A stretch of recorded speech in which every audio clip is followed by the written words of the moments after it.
Let's take you now live to Madison, Wisconsin, where Governor Scott Walker is at the podium. Let's listen in. Family, we want to extend our sympathies to the family of Wisconsin Supreme Court Justice Patrick Crooks. We will let the Supreme Court make the official announcement like that, but we just want to pass on our prayers and our sympathy to him and his family, certainly his wife and his children, and all of his extended family. And we'll have more to comment on that in the days to come. As a kid, I was drawn to Ronald Reagan because he was a Republican and a conservative. But most of all, I admired him because of his eternal optimism in the American people. That thought came into my head when we were all standing on the stage at the Reagan Library last Wednesday.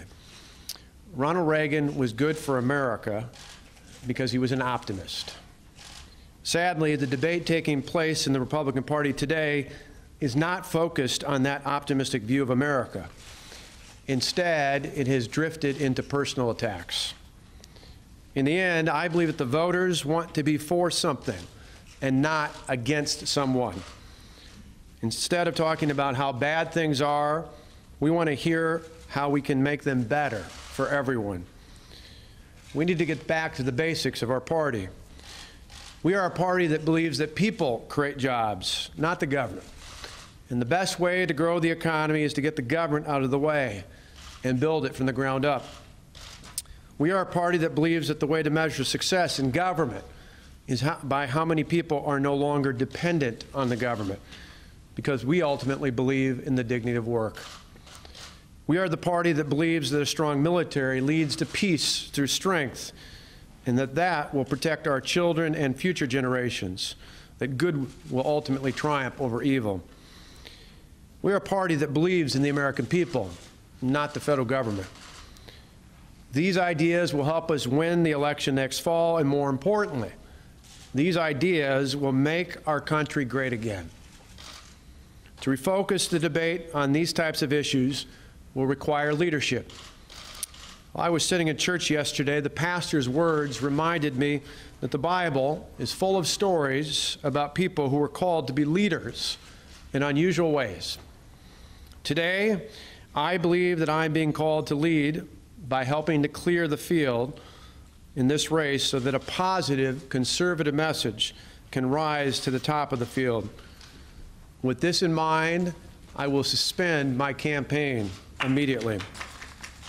I encourage other Republican presidential candidates to consider doing the same so that the voters can focus on a limited number of candidates who can offer a positive, conservative alternative to the current frontrunner.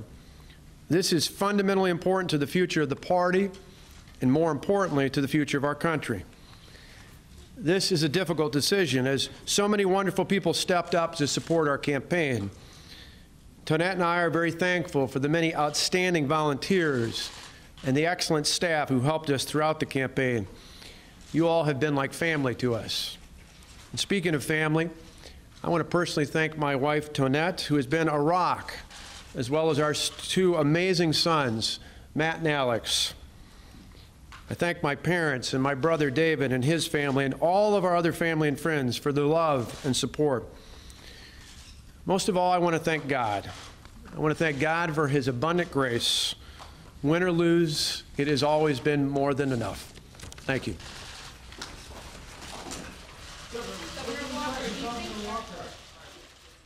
Very short speech there by Governor Scott Walker saying that he is now going to suspend his campaign. He lamented the GOP race, which he says has drifted into personal attacks. He talked about a moment yesterday when he was at church, and he thought that he was being called, in fact, to leave the presidential field. He called on some of the other GOP candidates as well to leave the race, to allow the American people to have a smaller field for candidates, and to not let these attacks continue. That is the news out of Madison, Wisconsin. Governor Scott Walker suspending his campaign for President of the United States.